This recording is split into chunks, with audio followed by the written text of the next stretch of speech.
That American number is such an earworm.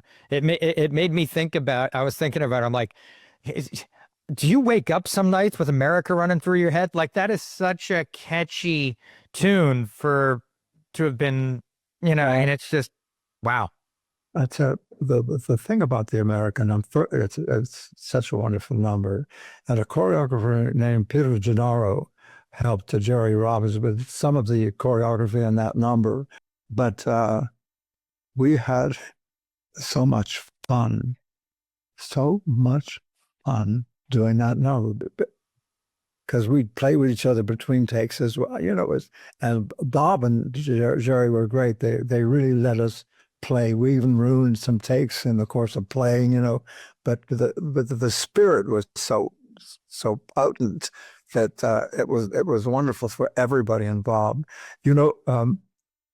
West Side Story being filmed at America. I was filmed in Panavision, and in the town, people from other studios were seeing some of the rushes at Panavision.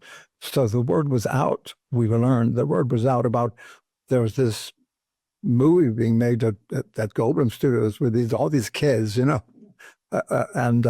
so lots of people from making other movies in Los Angeles came to visit us and watch us work. And I say that just because the energy of that piece was so potent that we certainly felt it, but I think it translated to other people appreciating it as well.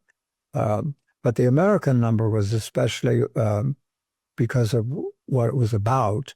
The boys at the I like to be an American. The guys and the girls against each other, very playfully against each other.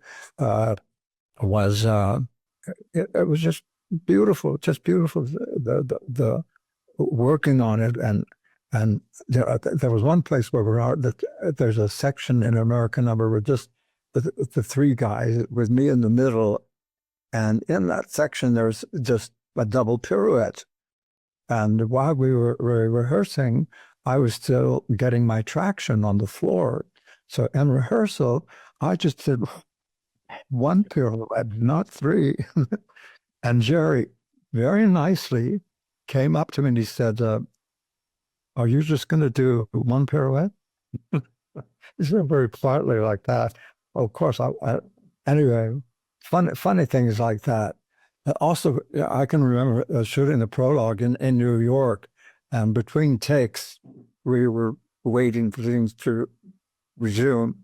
And I found myself accidentally standing right next to Jerry, and I didn't know what to say. I did not but he didn't know what to say either. I think he was just as shy as I was. Anyway, I'm intervening different thoughts as we go along here, but the American number was just. I can remember the end of one of those shooting days for America. I think it might have taken 4 days to actually film. But Jerry said, as we were all leaving the soundstage, he said, that was a very good spirit today. Anyway, and it was. I was going to selfishly ask how long it took to do that. You're saying it took 4 days. I think it took about 4 days to finish. I'm guessing a gazillion takes from a lot of different angles. And the editing to put it together was fabulous too. Yeah. Well, listen, Jerome Robbins, the West Side Story exists because of him. He created it. He thought of it for the theater and before, and thank God he was involved in the film, because without him, in my opinion, it could never have been the same. Because to me, the two strongest things about West Side Story are the score, Leonard Bernstein's score, and Jerry's choreography and direction. Yeah. At what point in the process did you get to meet the incredible Rita Moreno? Oh, the first day of rehearsal. And did you guys hit it off immediately? Was it like, Well, was it like, or was yeah, the day started, we had to take a class. We did a ballet class to warm up to dance. And there's something about working. We all had this same thing in common. So, but I will say that of all the kids in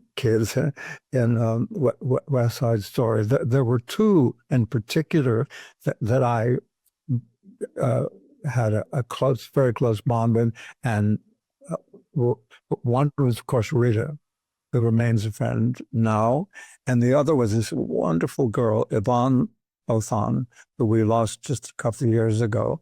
But Yvonne's humor was pervasive. We all latched on to Yvonne's humor. But I got to know Rita starting the first day of rehearsal. That's when we all first met, you know. Did you have any interesting or fun conversations with Russ Tamblyn about your experience playing Riff? No. You mean, do we exchange ideas or anything like that? No. God, listen, Russ he's so wonderful. He really is so wonderful. And he didn't need to ask anybody any questions. He was very solid. And one of the wonderful things that in the film with Russ, in the dance at the gym, they added some, because Russ was a tumbler and an acrobat, and they added some of that in the competition, which heightened the competition thanks to what Russ was able to bring to it. Did you ever get to meet Leonard Bernstein or Stephen Sondheim? And if so, what do you remember about those moments? I met Stephen Sondheim. When we were doing the London company, Leonard Bernstein and his wife came to see the show. So when it was over, we all were in a semicircle backstage, and we met him that way, you know, just very briefly. But with Stephen, I worked with Stephen later, and Stephen was, God, I love Stephen. I love him. But on West Side, I didn't get to know him. Now, on West Side, obviously it had wonderful success on Broadway, but that alone is never a guarantee for a film. But did you guys kind of have a feeling when you were making the film that you knew you were making something special? I mean, did you guys have a feeling this was going to be a smash hit?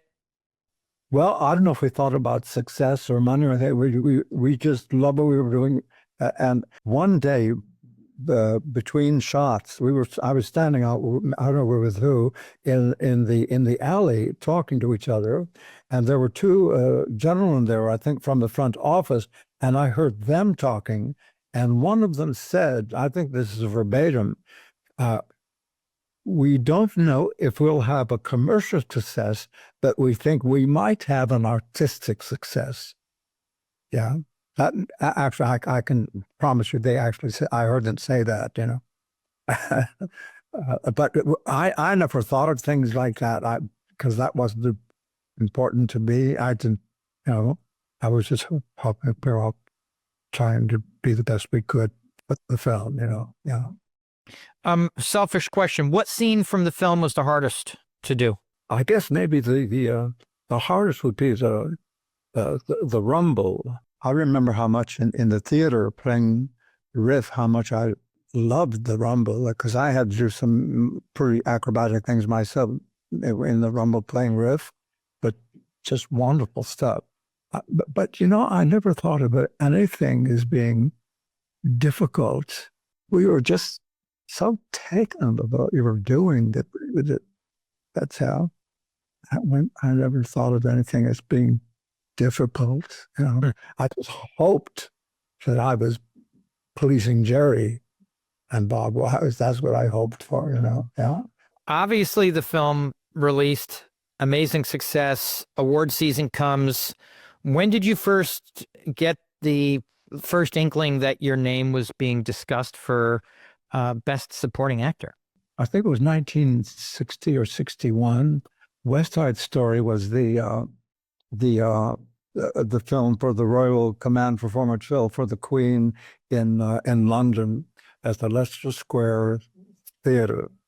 And so we were all, Russ and Oh gosh. So anyway, Russ and I were invited for that. We had to wear tails because we were going to meet the Queen. We met the Queen, but at that screening for the Queen that evening, there was an intermission, and during the intermission, in the English theater, there's a stalls bar, and the people go and have a drink. Well, I guess they here do too, between acts. And so we're waiting. We're in the room waiting for the intermission. Excuse me. And it was during that intermission that Bob Wise spoke to the West Coast and found out what the nominations were.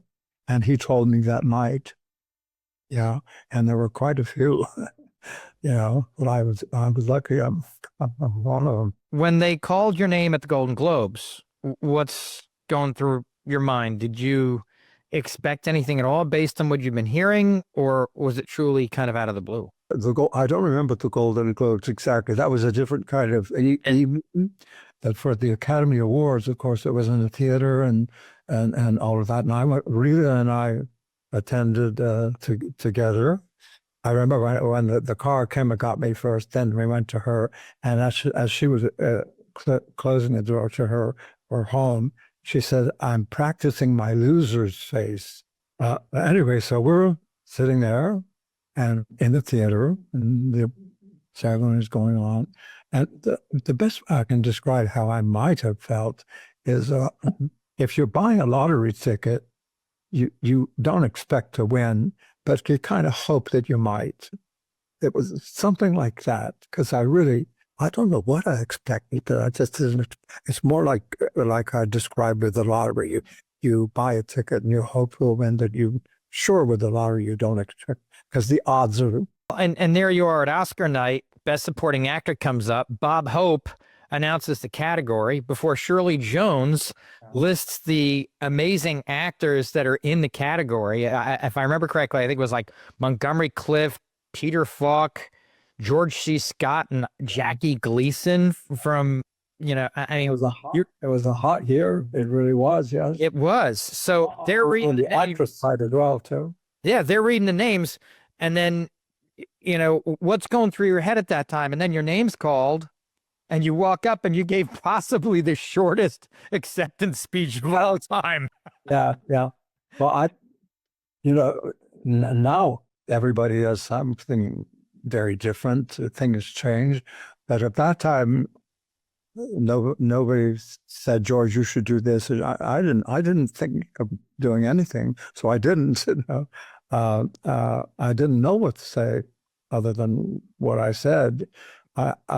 I wish I had thought to thank Jerry and things like that, because, in my opinion, I would not have been in the theater production or the film were it not for Jerry. And my feeling tells me he was my main supporter. I don't know that, but I just kind of think it.